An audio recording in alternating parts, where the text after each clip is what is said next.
the girls start the night's vigils in the master bedroom. Let's just sit here in the centre. Okay. I'll switch this.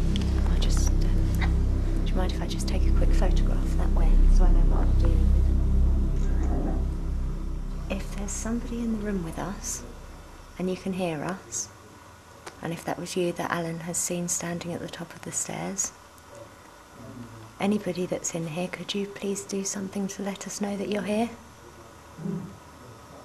Make a sound.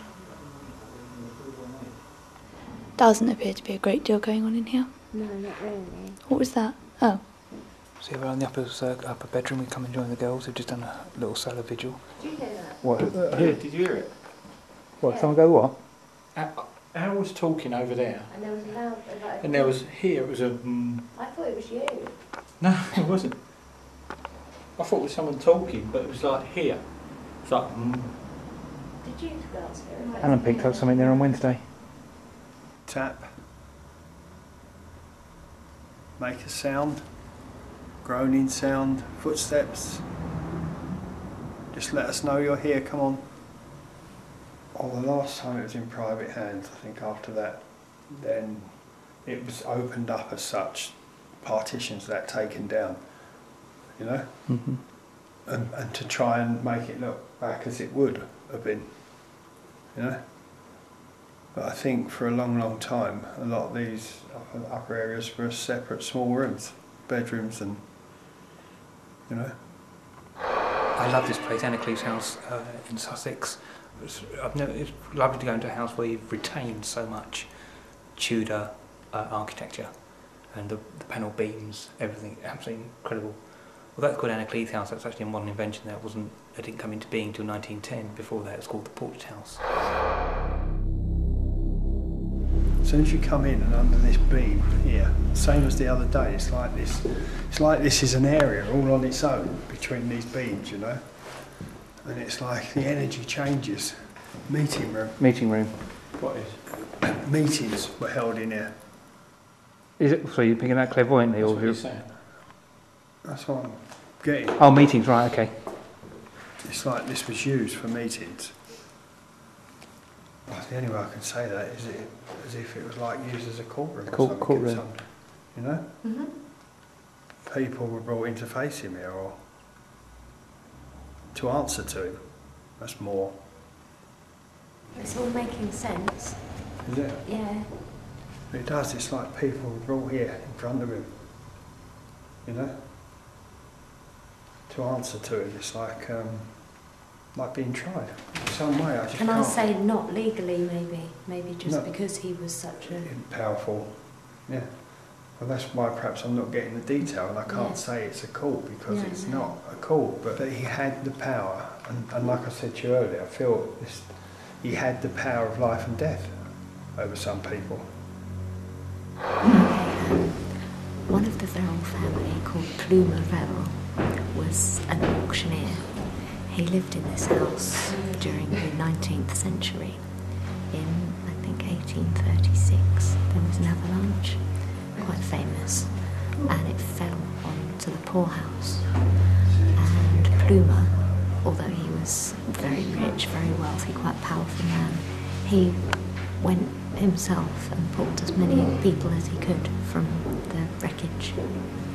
And my mum has his portrait hanging in her house. In Chicago? In Chicago. It doesn't feel like you think it's one building. It feels that this building, if you know, this floor shouldn't be here. You should be in this building looking right up to that roof as one, if you understand what I mean. Without this floor in here, that's what it feels like. That's what it originally should have been. Right. The foundry was later confirmed as once having no ceiling and was once a large room. The top, I said I felt it was meetings and there's people breathe, but when we were down in the bottom bit, I said I felt this was used commercially. Yeah, and it could well have been. Well, it's the He same was building, there isn't it? and here and there and stuff.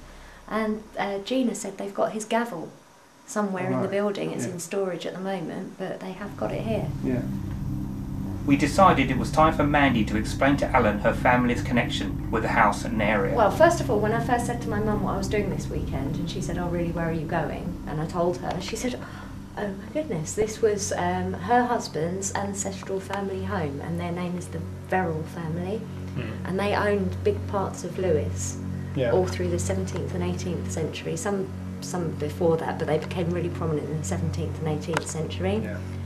And they owned this house right up until 1922. But Richard is a really prominent name in that family, and they were very powerful people. They owned the house over the road and an auction house just up the road, various different pubs, the brewery, all sorts. But the name Richard that you were coming out with, and I know then you said de Warren, but Richard Verrill was quite a prominent figure, and he was found murdered down by the river. And there's a big oil painting up there of the avalanche. And my mum has an oil painting that used to hang in this house, in her house now over in America, of the man who, he was a really, really nice guy, and he went and rescued some people from all the wreckage. So they had this house till 1922, the same family? Well, from like late 1700s. Yeah. That's fascinating. 1922, yeah. That's good, it's nice. Now you can introduce yourself. And exactly. we'll see if we can get a response from him. Yeah. Say it's one of your relatives here. Exactly. You listening?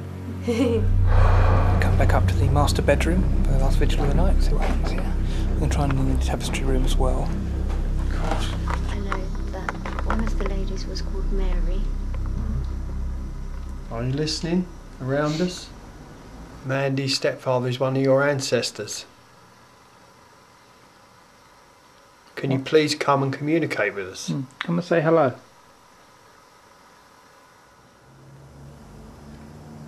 Especially Plumer, you're our favourite. I don't think you actually lived here, but I think you lived in the area.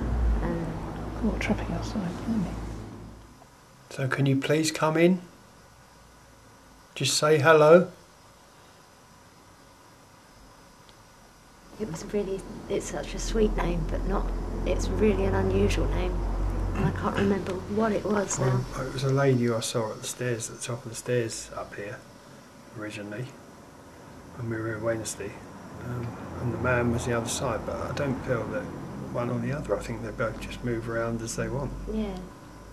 So I don't think you can. I don't think you have to tie one to any particular area. No. Right, yeah. Verrill. Yes, he has. Wow, okay. Any member of the Verrill family around? They owned it for centuries, didn't they? Yeah. One of your descendants here? Like we said, Mandy's stepfather is Andrew Verrill. So will you come in close and talk to us, communicate with us, please? Just make a sound. Footprints, anything, just tap on the floor. Do what you like.